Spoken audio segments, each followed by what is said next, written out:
No playoff needed here, folks. The Ivy League rivals face off for the 131st time. That first meeting took place in 1875. Yeah, so this rivalry is older than the telephone. Right here from Cambridge, Massachusetts, college game days kicking off on Saturday. It's Yale and Harvard. Nothing quite like it. Welcome to College Football Live. I'm Sam Ponder, joined by David Pollack and Desmond Howard. Guys, I want to start by talking money, okay? Money. We're in a place with... talking about language. And endowments for these two schools, okay? Let's start with Yale. $24 billion. That's billion with a B. With a B. Harvard, $36 billion. Take a guess what a school, let's say the #1 school in the country, Alabama's endowment is.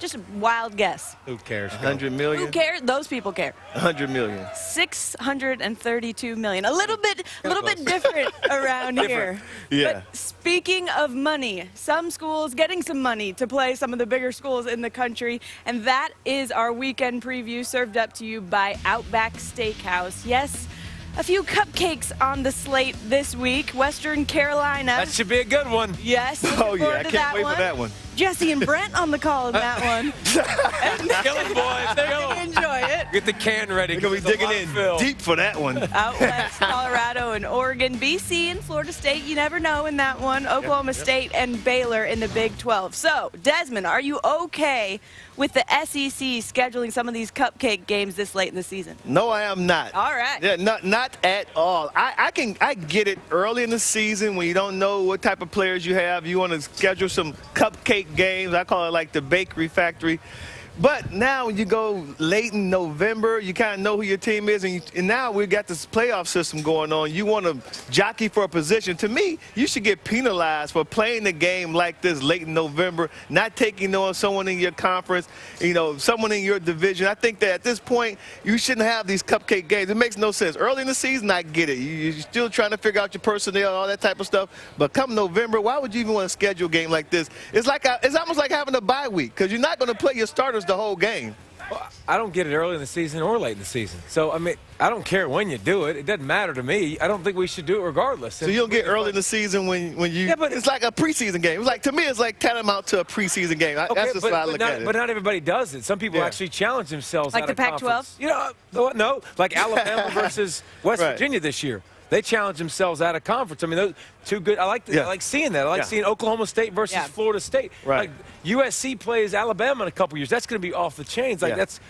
We need to get rid of all these crap games, whether it's in August or with September to start the season, or whether it's now. I don't care when it is. It's horrible football. The thing about the early games, and I love it when a team comes out the gate and they challenge themselves. I don't have a problem with that at all. But after like an Alabama plays or West Virginia, in their non-conference schedule, they're still going to have a cupcake game in there somewhere. Yeah, exactly. Don't get it twisted. It's not like they're going to play West Virginia, they're going to play Ohio State, and they're going to play, USC. You know what I mean? They're not playing a tough non-conference schedule. They may jump out the gate in week 1 with a formidable opponent. But after that, they're going to have some cupcakes in there. So don't get it. Everybody does. Yeah, that's what I'm but saying. it's a school like North Dakota State that. or maybe even App State. I hate to bring that up. But is that still considered a cupcake? Because we've seen some of these schools every time. Big 12's done a great done a terrible job. If an upset happens, but it's still cupcake games. Yeah, it doesn't change. I mean, schedule North Dakota State, who just – They lost, man. Gee, but they only scored 3 points, too. I don't know what happened. But they're 5-0. I don't get that. I think they're 5-0 against the Big 12 the last 5 meetings. Yeah, that's what I'm saying. Schedule. That's not a cupcake. That's not a cupcake. Anybody wants to schedule them. Well, speaking of this Alabama game, you think Western Carolina puts up a single point? Yes. I agree. How many? Agree. How many? 3 single points. More than a single. I agree. Okay. Yeah, they definitely. They will score. They will score late in the game. Put the reserves in. The triple reverse. Exactly. Exactly. So they'll score. We mentioned the Pac-12. Colorado isn't a cupcake school. They've been good this year. Not so much. Still a Power 5 conference school. Obviously, Marcus Mariota in this one.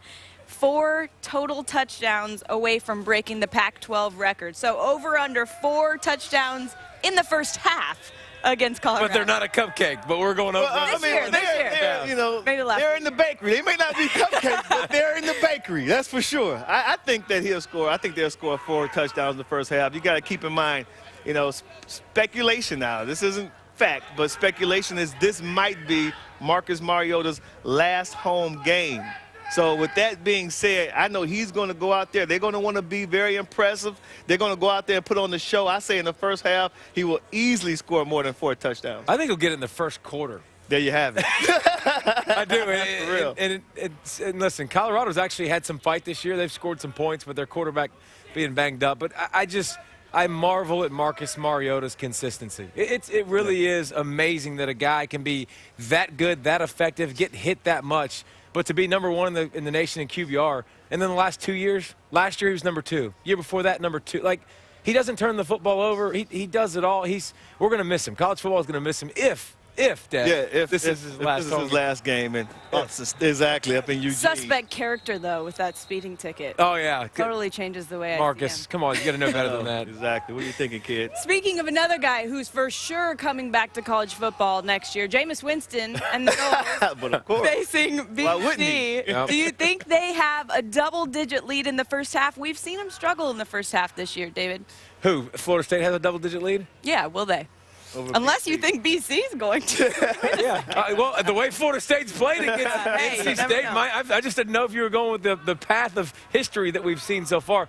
You know what? I think Boston College will hang around in this game. Tyler Murphy, he went from Florida where he was like, wow, that guy's really bad. Now you look at him at BC and his quarterback rating's way up and he runs the football. He's actually the only quarterback in college football that has 1,000 yards rushing. I think they hang in. I think this game's a close game. I think the biggest difference right now is Florida State's offensive line. And they made a big move last week to move the left tackle to center because he had a true freshman at the center position, and the pressure used to come right up into the middle, right in the pocket of Jameis Winston. So I think now they've solidified their offensive line. I believe they will have a 2-touchdown. Is it 2 touchdowns or just double digits? So Double 10 digits. points? 10 points? Yeah. Definitely a double-digit lead going into halftime. This is the only game last year that I was going to BC had say, a lead BC against gave him Florida trouble. State. I remember that. Yeah, no, you're right Andre about Williams that. Exactly. got Yeah. down. He had a good first half, good game. Oh, yeah. We've seen the rankings already this week, came out on Tuesday. Do you think the top 7 changes at all after the slate of games we have this week? I don't think so. I mean, you look at the top 7. You don't need to go in the bakery. TCU is idle. So I think just because they're idle, there's an opportunity that someone may leapfrog TCU, but I don't think that there's going to be much movement in the top 7. The games are really bad. Yeah. I mean, Baylor Way to sell everything, David. Baylor, think about Oklahoma State versus Baylor. That's the biggest probably challenge if you look at they're a 30-point favorite. I mean, that Oklahoma State team is horrible this year, and Dax Garman, their backup quarterback from the season, he's probably going to be out with a concussion. I mean, Indiana versus Ohio State. He's been really bad, too. Where do you want me to look? I mean, where's Middle of the road. ASU, U of A, both have games that could be interesting. Wazoo, you never know. I think Arizona Utah. for sure. Yeah. I mean, Arizona but versus you said Utah, that's a top great 7. Top You seven. said top 7. Seven. All right, Yeah, that wasn't top my 7. question. Yeah. Stop putting Exactly. I'm like, hold on, time out. Well, there were some good games last night. Well, one good game. Actually, games weren't that great. Anyway, we're going to talk about Kansas State and West Virginia last night. Who's the favorite to win the Big 12 now? The guys will discuss next. Weekend Preview is brought to you by Outback Steakhouse. No rules, just right.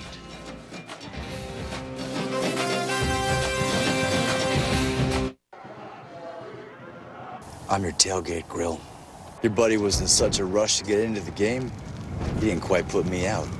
I see you bought the industrial-sized bottle of lighter fluid. Smart. And if you got cut rate insurance, you could be paying for this yourself. So get an Allstate agent and be better protected from mayhem.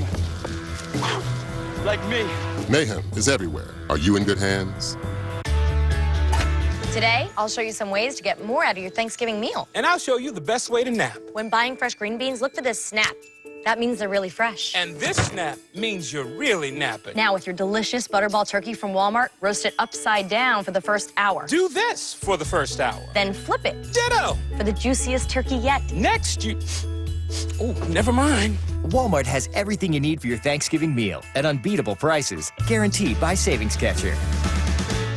So many gifts to buy at so many stores. Too bad some cashback cards only let you earn bonus cashback at a few places. Then those categories change every few months. Sometimes it's drugstores, then it's hardware stores. Nothing says happy holidays like a shovel. Fortunately, there's the Quicksilver card from Capital One. With Quicksilver, you earn unlimited 1.5% cash back on every purchase every day. 'Tis the season to ask, what's in your wallet? I'm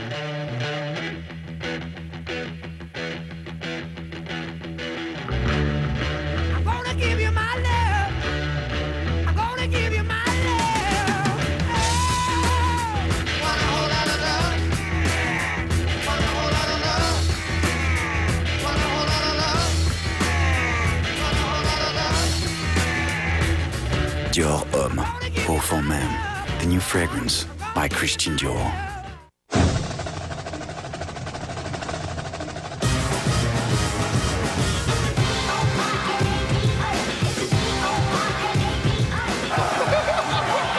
This is your dream game. You have a hard time. I can't miss this one. College Football Live is brought to you by Allstate, proud supporters of college football. Are you in good hands? And Taco Bell. The new way to Taco Bell is here, only in the app. In case you missed it, Jake Waters threw for a career-high 400 yards last night. The Wildcats defense had 4 sacks, 4 forced turnovers, and Tyler Lockett returned a punt for a 43-yard touchdown as K-State beat West Virginia 26-20 last night. He had 200 yards receiving, too. That's a pretty good night. How'd you know Goodness that? gracious. How were you able to see during the game? 43-yard touchdown, a punt return. How you get a punt return that short for a touchdown? 43 yards? That sounds crazy. Like West Virginia. Hey, that's ridiculous. Hey, did you see our game last night? We had a punt. We had a punt. No, I was on the plane. I missed Listen to this. The punter for Duke punted the ball, and he downed it himself. He's that fast? No. He was at like 6.3 second hang time. It was like this, straight up in the air, came down, hit, and it was like 10-yard punt. He downed it. I've never seen it in my life. I missed all sorts of craziness. Awesome. Anyways, back to like Big 12 or something. Today. All right, who's your favorite right now, Desmond, to win the Big 12? Well, you know, I like TCU. I've liked TCU since before the Oklahoma game. I think that they wasted their opportunity to win the Big 12 when they blew that 3-touchdown lead in Waco against Baylor. So at this point, I think Baylor can control their own destiny. I think the Baylor Bears will probably be in a position to win the Big 12 and actually leapfrog TCU at the end of the season. Yeah, well, they got to beat Kansas State. Exactly. That's the only tough game they got. Yeah, they got Iowa State. They got Oklahoma State this week. So I think it's Baylor. I think they're the favorite. And then I agree with you at the end of the season. I don't know how the committee is going to look at TCU and look at Baylor with similar resumes playing the same conference game, one different out-of-conference game with Buffalo versus Minnesota, and say Baylor shouldn't go over TCU. Do you agree with that, though, that they should? Don't we have to value head-to-head at some point? And that's the thing, though. I think they said that they haven't valued that yet. Like almost like it's in their back pocket and they're waiting for that. It's like, why wouldn't you? But that makes sense now. Why wouldn't you use it now, though? Because you know that they beat them head-to-head. So why wouldn't they be ahead of them now? Why wait until the end of the season? Because the committee is making their picks week to week based on resume. And right now, Baylor hasn't played another ranked opponent like Kansas State. So TCU's resume at this point, beating Minnesota, beating Kansas State, right now it's stronger than what Baylor's is. But okay, so my point is that shouldn't trump anything then. Head-to-head shouldn't trump anything. Because if you're going week to week, that already took place. So if they're going to stay ahead of them right now, then they should continue to stay ahead of them, not by, okay, at the end of the season, now we're going to pull out the trump card, and you did beat them head-to-head, and now you're better than them to me. You know what I'm saying? Head-to-head comes in late when the resumes are the same, because if one team has 2 losses, one has 1, obviously head-to-head's not going to matter. Well, I'm saying it's total body work. If they already, right, exactly, but it's body work, like you said, week by week by week. Yeah. So at this point, they already beat them head-to-head, so you should, to me, you should let that be a factor in determining which one is a better team. So wait, Des, let me ask you it sounds very simplistic. This question, if you beat a team, are you better than them? That day, you're better than them. That's what matters. That's what matters. That's what, when we play football, coach say, you don't have to be the better team. Just be better than them that day. That's all that matters. But do you think that's up for debate right now? To me, that's at the core of the issue in these discussions this committee's having. Because if you beat a team, you have to say you're better than them. That doesn't mean you have better talent. We've talked about this before. The Miami Heat would win every year if that was the... If you're going to use that... Not anymore. If you're going to use that to determine, as a determining factor in which team should be ranked where, then you should use that right now when it has already taken place, is my point. Yeah. Not at the end of the season, we say, okay, now we can look at this. Because you said you're going week by week. So if you're going week by week, then this week, this team beat that team. So they deserve to be ahead of that team. It's really simple. I agree with you in the end, but again, it's about what you've accomplished. They're stating it very plainly. And they've accomplished that. That's what I'm saying. Yeah. It's not like they have to play at the end of the year and you got to see who wins head-to-head. They've already accomplished that. TCU's beaten 2 more ranked opponents. That's the point. Their resume is a lot better to date. That's why they're ranked ahead I get that part, but I'm just saying don't hold the head-to-head like to the end of the season as a trump card. Like if TCU is better now because they have a better resume, then it should be that way at the end unless But Baylor plays those teams. Baylor plays Kansas State. They have an opportunity for another big win. Right, which I don't have a problem with that. Right, just like any other team playing a ranked team, they can move up. Right, but what I'm saying is when they say that, okay, well, we're not doing head-to-head yet, it's almost like when I hear them talk, they're holding that to the end of the season. Yeah. That's what I don't know what I'm like it doesn't already matter. Right, that's my point. Yeah, I don't get that either. Exactly, that's what they're saying. 2 against 1, we win. I'm baffled by that, A lot more college football live coming up when we come back. But first, we got to show you right here on the field the JV game between Harvard and Yale. Harvard with a 10-3 lead late in the 4th. High scoring. I know you wanted to know that. I can't wait to watch this one. Up-tempo. Smart kids on that field. I know.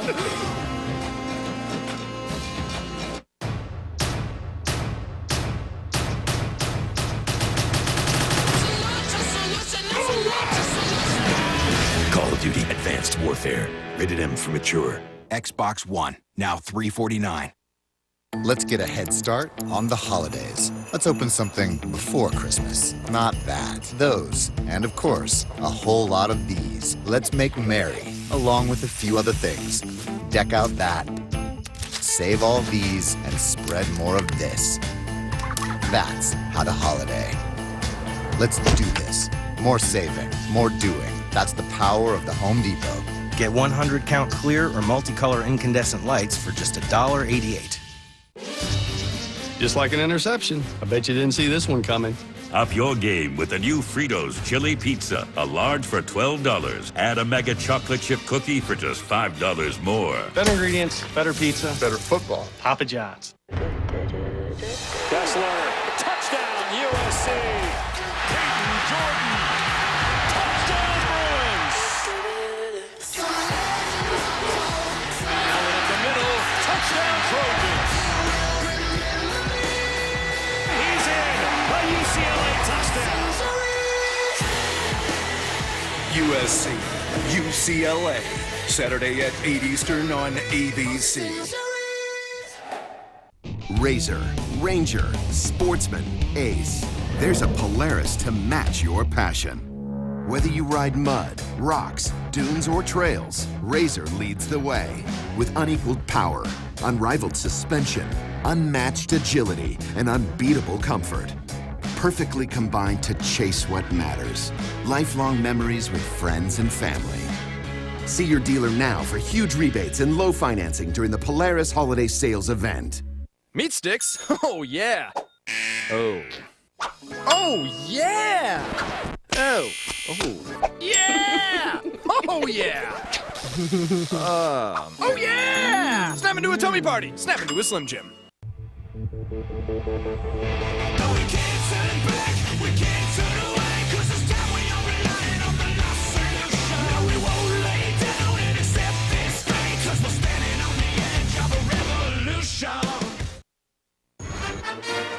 This is for bragging rights for the city of Los Angeles between the Bruins and the Trojans.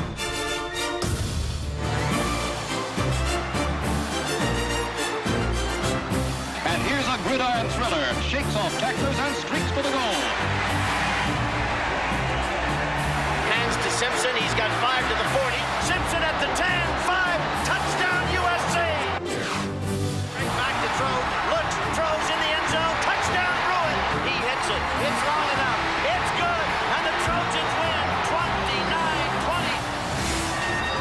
Troy Aikman, Rodney Peete. Aikman puts it up there for McCracken. Touchdown! There goes Keyshawn. Forget about it. He's gone. Leiter gives the ball to Bush. Bush is down to the 5 and scores.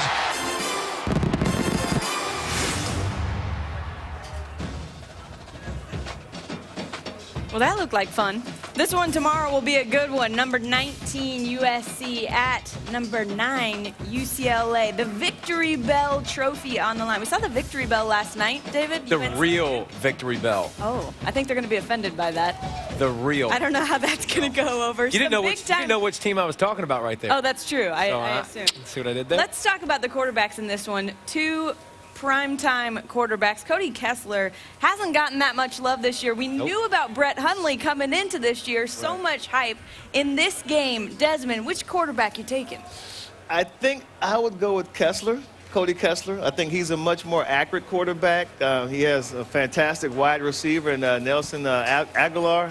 He's a fantastic player. But the thing about Hundley that I don't like is that he holds the ball a little too much. He doesn't make quick decisions with the ball in his hands. He likes to run a lot and scramble and come off of his first read, and I think that hurts his offense. He doesn't go through his progression, whereas Cody Kessler, he does. So I would probably take Cody Kessler right now because from a technical standpoint, I think he's a better technician at the quarterback position than Brett Hundley. Yeah, and if you ask me talent-wise, I'd say Brett Hundley. But Brett Hundley's the same guy I saw a couple years ago as he is now. And Cody Kessler vastly improved from what we saw a couple years ago. 29 touchdowns, 3 interceptions. He takes a lot of shots. He's tough. I tell you what, Des just said it. He goes through his progressions, and he makes his weapons around him better. Cody Kessler's playing as well as anybody in the country. I mean, he's right there with Mariota as far as touchdowns accounted for and taking care of the ball as well. I mean, he's been great. He deserves a lot of respect, and it'll be a fun showdown against UCLA's defense. Desmond, which team do you think is a bigger threat to Oregon? Wow. Man, I would say USC. I think the Trojans because I like the weapons on the offense. I like what they're doing on defense too. I think that they could probably hold up against Oregon's offense a little better defensively than UCLA. UCLA, they have a tremendous defense, but I think they've been spent because they had to do so much so early in the season just to keep their team in games because they struggled offensively. Brett Hundley, he was getting sacked. He was throwing interceptions. They looked horrific on offense early, but the defense kept them in a lot of games. So I think I would go right now with USC. What was the question? Who's better to face Oregon? We already saw UCLA get stomped out by Oregon. We saw that game. I mean, it wasn't the least bit pretty, and I think Des is right too. Leonard Williams, Woods, they got some grown men in that. Leonard Williams is the first pick in the draft if there's not a quarterback taken. I mean, this guy he's Richard Seymour. I mean, that's what kind of great he is. I mean, so I think they could give the Ducks some problems, but the Ducks they've taken care of everybody. Every physical challenge that we've talked about in the past, them not being able to meet, they've met it with flying colors, and they're playing great. I'm not going to lie, I've been distracted because the JV team's been walking behind us. I don't know who won. We got no update. Harvard. The sign says we won Bama. All right, Harvard won. Harvard won. I know there are a lot of you goal line waiting for stand. that score. The goal line stand. Wow. Awesome. All right. Let's get on. Sorry, I'm struggling. Sheesh. Let's get on to Melvin Gordon. We saw what he was able to do. Last week. Gosh. This has become legend, brought to you by Destiny. I like that. Seemed like destiny for him. Do you think that was a Heisman moment, Desmond? I think so, without a doubt. I mean, that was like a wow moment. When you see that guy, you have to separate yourself from the pack. When you're a Heisman Trophy candidate and it's getting late into the season, especially in November, those are the games people remember. And I thought that his performance, record-setting performance against a pretty, good defense, not a great defense, to me, that's where he separated himself from any other candidate out there. Right now, he would be my #1 pick. He would be #1 on my ballot for the Heisman, Melvin Gordon, without a shadow of a doubt. And I got him #2 next to Mariota, but he just broke the single-game rushing record by LT. Yeah. And he did it in 20-something, 28 carries as opposed to 40-something by LT. And didn't play the fourth quarter. And doesn't have quarterback play on his team. Like, go back and watch that tape. 8-man, 9-man box, 10-man box. everybody's in there swimming after him, trying to get him, and he still makes big plays. He's a great combination of speed, of vision, of power. I tell you what, he reminds me, and I know it's the number, but he looks like Jamal Charles. Yeah, 25 with the cuts, except I think he's a little bit more physical. Exactly. But he's making things happen, and he's in there, and I think it's him and Mariota right there neck and neck. They like to play some physical football here. Harvard-Yale, the 131st edition of this game, will be played right here tomorrow. The guys discuss when we come back, is this the greatest rivalry in college football? Become Legend is brought to you by Destiny. In stores now. Rated T for Teen.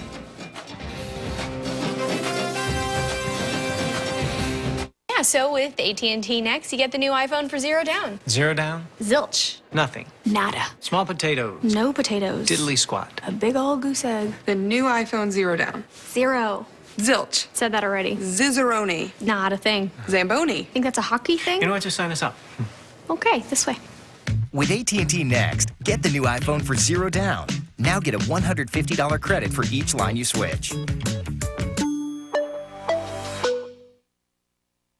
Pizza maker, playmaker. I can't believe I waited 30 years to put Fritos on a pizza. Took me 22 years to make it to the NFL. That's counting when you were just a baby. Yeah, baby that wasn't playing in the NFL. That breaks my heart. Sad. Beef, chili, cheddar, mozzarella, and original Fritos corn chips. Up your game with the new Fritos Chili Pizza. A large for $12. Add a mega chocolate chip cookie for just $5 more. Better ingredients, better pizza, better football. Papa John's.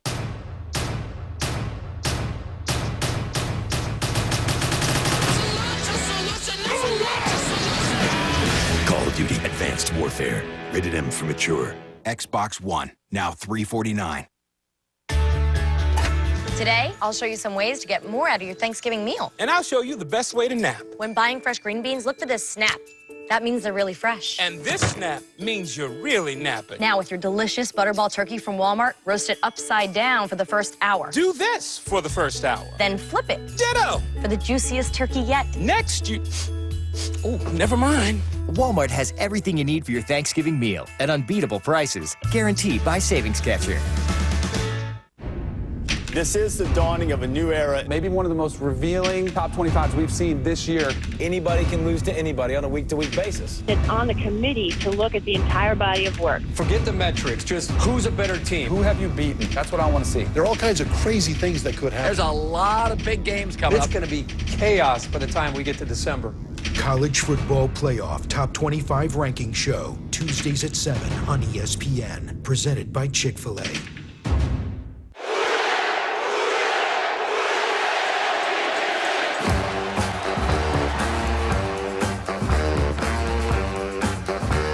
Monday Night Football, Ravens Saints, 8:15 on ESPN. College Football Live is brought to you by AT&T, mobilizing your world. This is Sebastian Little, junior tight end for the Yale Bulldogs. This is A Day in Life on ESPN. Here we go. ESPN analyst on the campus of Harvard University. There's an intensity about this rivalry, and having ESPN Game Day has just been phenomenal. It's one of the most historic games in the history of college football. And this is the trophy that they will have outright possessions if they beat Yale. 1,000 men of Harvard came to dream today. What's going on, man? How you doing? Haven't heard, got game day. Like most college students, we'll do just about anything to get napped. Y'all ready? Oh, yeah. Getting ready for this game. Looking forward to a big one. Robbie. Right. They played for the first time in 1875, guys. The long time ago. 131st time. So the question is this the best rivalry in college football? Who wants to take this one first? Des? Well, I'm a little biased. I think it's, you talk about big rivals. I'm talking about Michigan, Ohio State. You talking about Woody Hayes and Bo Schembechler, two guys who were just huge icons at the time, the 10-year war. It doesn't get any better than that. So I say Michigan, Ohio State, but I'm slightly biased. David, slightly. I think Alabama LSU is the best rivalry in sports right now. And I think it's really? And I think it has the most impacts. But goal line stands in the JV squad. No, that's what I like. I'm going Leopards and Mountain Hawks, Lafayette and Lehigh, guys. Harvard, That's the biggest goal rivalry. line stand. Time. Yeah, I get some.